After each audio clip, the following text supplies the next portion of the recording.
तरीका है, या गुरु तो रोज ही जो भी ओशो का तो ऐसा है कि जो भी लेक्चर देते हैं हमने पीछे आपको बताने का खेल, आपको सजाने का नहीं होता कि उनके शब्दों से आप सज जाओ, उस सच के कुछ तो ही करो ड्रामा, बताने का ही खेल रहता हूँ।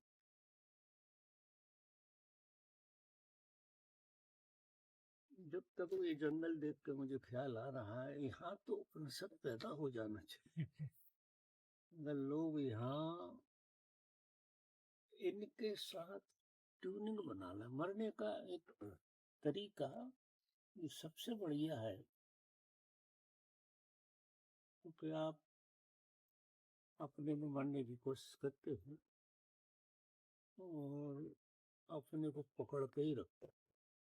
गहरे मौन में तुम कहीं जाओ कि गहराई पर कहीं ना कहीं आप अपने को पकड़ कर रखते, और अगर पकड़ कर रखे तो सारा संसार फिर खड़ा हो जाता। जब बाहर आता है आदमी ध्यान में बैठ गए, 2-3 घंटे ध्यान में बैठ गए,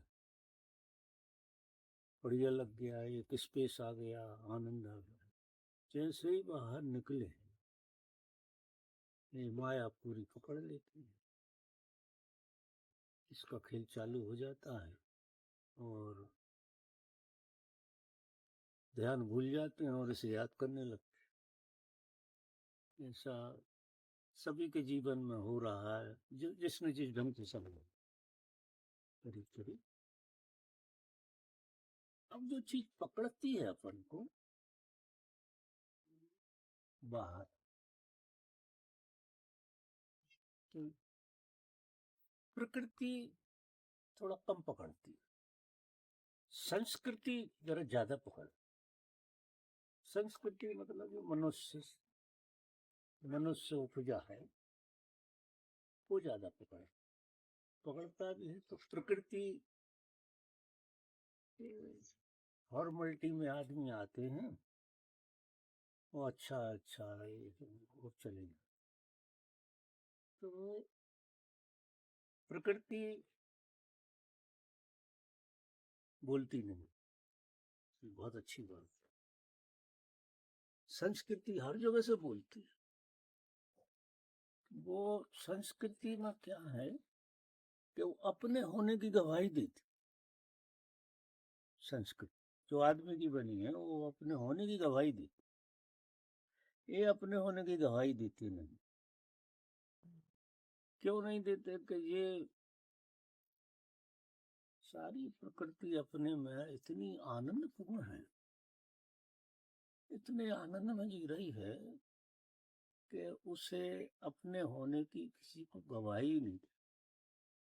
संस्कृति में आदमी को अपने होने की गवाही देने की इतनी बीमारी है जिसका कोई हिसाब नहीं। यानी वो सुबह से शाम तक अपने होने की किसी दूसरे को गवाही दे रहा, वो एक्टिंग करेगा, पता नहीं क्या क्या ड्रामा। बड़ा मुश्किल है आदमियों के बीच में खो जाना, अपने आप को मिटा लेना, क्योंकि वो आप गवाही दे रहे हैं और आपको उनसे गवाही मिल रही। तो गोरख धंधा ऐसा चल रहा है कि आपका पता आप कैसे लगाओगे, झूठे ही आप बेच रहे हो और झूठे ही आप खरीद रहे हो। हम संसार में झूठ खरीद रहे हैं और झूठे ही बेच रहे हैं।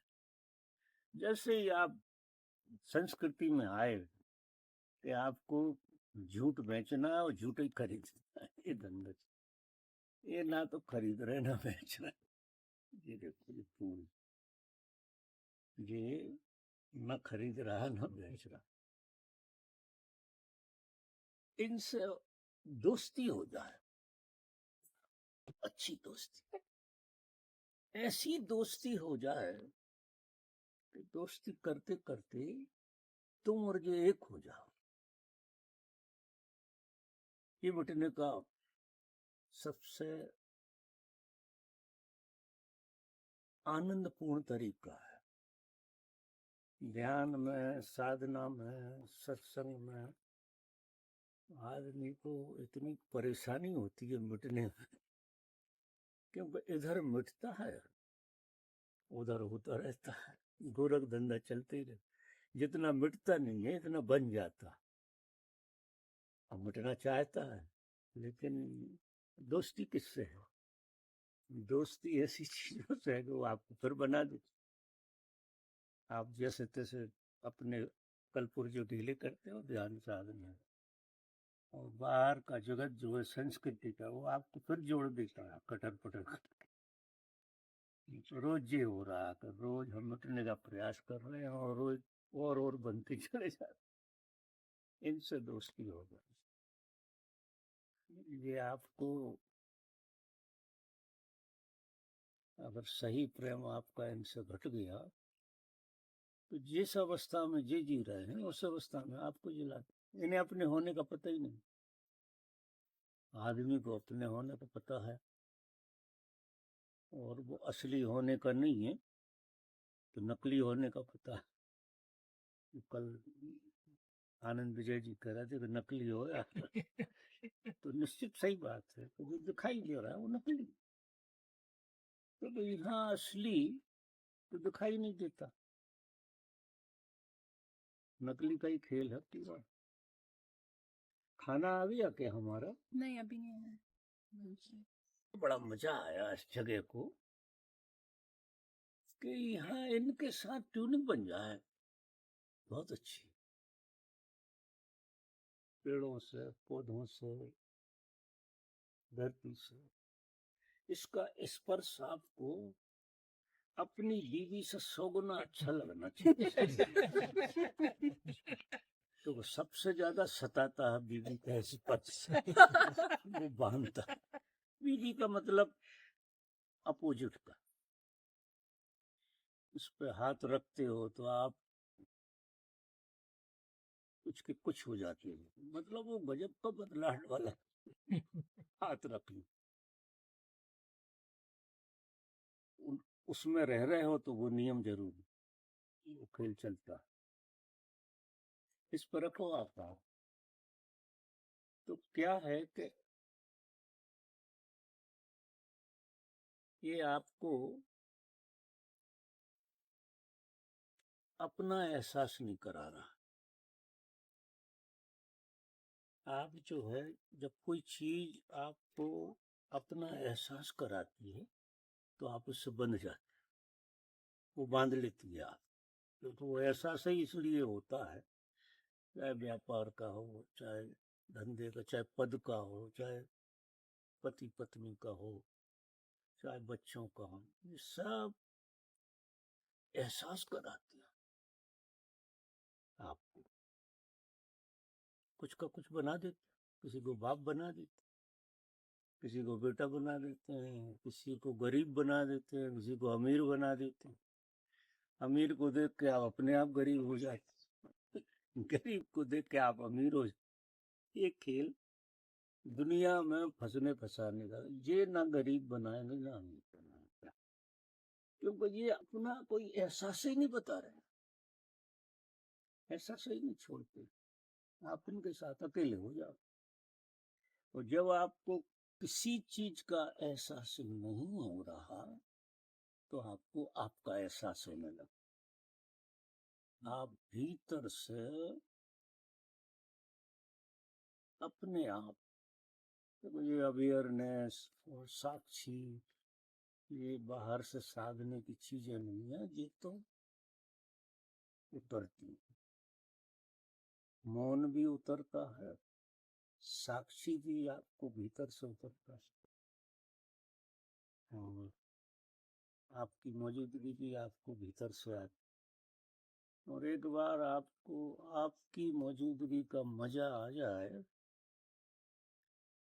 तो इस संसार की संस्कृति की जो मौजूदगी है वो आपको फंसा नहीं सकती, चाहे जितनी आकर्षक हो, क्योंकि आपकी मौजूदगी के अलावा कोई चीज मूल्यवान आपको लगेगी ही नहीं।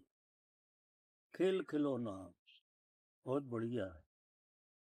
ये जो दुनिया है ना, बहुत सुंदर रचना, खेल खिलौने, लेकिन उसके एहसास में नहीं फंसना। जैसे अपन सिनेमा में ही फंस जाते हैं, तो ये तो फिर बड़ा ज्यादा ही। ये देख के मुझे याद आया, कोई बृहदारण्य उपनिषद ऐसी जगह पे उतरा होगा, आप में से जो जो उतरेगा वो किताबों में आपको ओछा लगे, और जब तक शास्त्र ओछे ना हो जाएं आपसे, तब तक आपकी गरिमा तो नहीं बढ़ सकती। आपकी छाती पे चढ़े ही रहेंगे, और भगवान चढ़ा रहेगा। मजा जी, देखो भगवान भी कई तरह, वे भगवान आपकी छाती पे चढ़े, जब तक वे चढ़े हैं आपका पता लगाना बहुत मुश्किल। जब ये खेल चालू होगा तो आपको भगवान भी खेल खिलौना लगेगा कि इस संसार के खेल में जो एसेंस भगवान का डाला गया है, वो बहुत बढ़िया एहसास, एसेंस इस खेल को खेलने के लिए।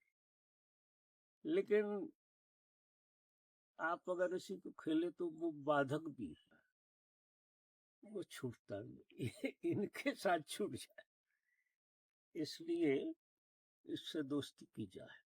मेरा निवेदन ये है कि अगर ऐसी प्रकृति से आपकी दोस्ती, क्योंकि वो एहसास नहीं करा, बीमारी ये है कि जो चीज आपको एहसास करा है वो आपको बंद रही, ये पक्का मानो, चाहे वो भगवान कृष्ण खड़े हो जाए, आपको एहसास करा रहे हैं तो टेम्परेरी रहेगा। बाहर से आया है, बाहर ही खड़ा रहेगा, अंदर नहीं जा सकता। अंदर से आएगा फिर नहीं छूटता, क्योंकि वो आपका स्वभाव है, कहाँ से छूटे। आप कृष्ण खड़े हैं जैसे महाभारत में, आप खड़े हो जाओ संसार में, कहीं नहीं डरने की जरूरत ही नहीं है, क्योंकि उसके एहसास का मतलब समझ गए तो फंसने वाले हो नहीं। तो आप अपनी गरिमा को उसमें भी जियोगे, देखोगे खेल बड़ा सुंदर रचना है, उसमें एसेंस पड़ा है परमात्मा का शास्त्रों के द्वारा। क्योंकि शास्त्र तो पहले यही बात कहेंगे ना, फिर धीरे धीरे धीरे धीरे इस तरफ की बात कहेंगे। तो उपनिषद जो है वो उतरना चाहिए भीतर से, तो मजा आए।